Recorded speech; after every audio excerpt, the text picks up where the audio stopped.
Also coming up, an Oregon Democrat is battling for a U.S. Senate seat there, and he's poking fun at himself in an effort to woo the voters.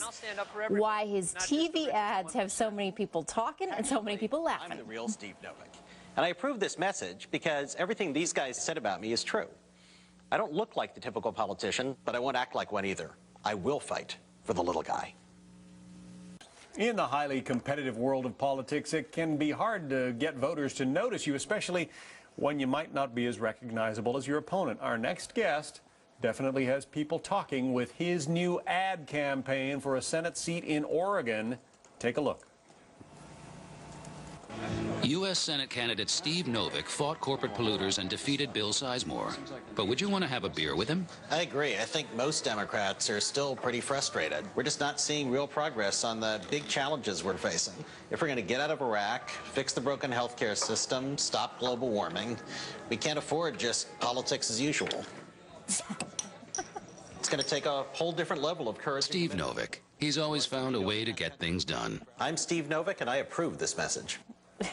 Well, that ad is getting a lot of attention on YouTube, also on Fox News Channel, as you can see. Joining us now, the candidate behind that ad, Steve Novick. Steve, thanks for being with us. Thanks for having me. It takes a lot of confidence, I guess, to put your disabilities out there in front of people, but you're willing to poke a little fun at yourself, I guess, in these ads. Well, the first job of any politician is to get noticed. And we figured, heck, we've got an advantage, might as well use it. Every campaign needs a good hook. We just happen to have a literal one. Yeah. Well, some would say disadvantage. What? You were born with some disabilities. You're 4'11". I mean, the clip that we showed before the commercial break is true. I mean, you're giving me 2 extra inches there. I'm actually 4'9". 4'9", okay. And you've got the hook serving on the left side there. Is there a danger of a backlash? I mean, have you heard a backlash from people in the disabled community? We have not. In fact, what we've heard from people in the disabled community is that they're excited that there's somebody who's not ashamed of his disability and, in fact, is using it affirmatively to get noticed and to help win the Senate race. Your story is pretty incredible. You graduated from college at age 18, pretty much sort of skipped over high school, right?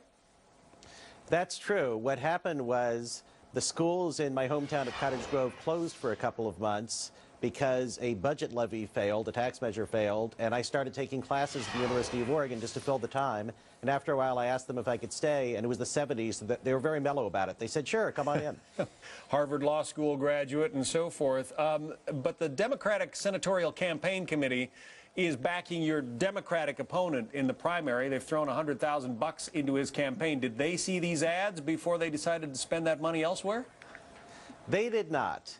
And I suspect that around now they're having some second thoughts. But it'll be fine. We'll win the primary. They'll help us after that.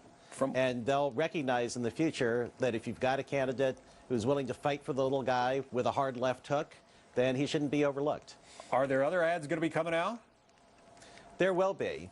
And we've also run another ad that took advantage of the fact that I happen to be a little guy. The other ad focused on the fact that I'm not as tall as the average politician, but I'm at least as feisty.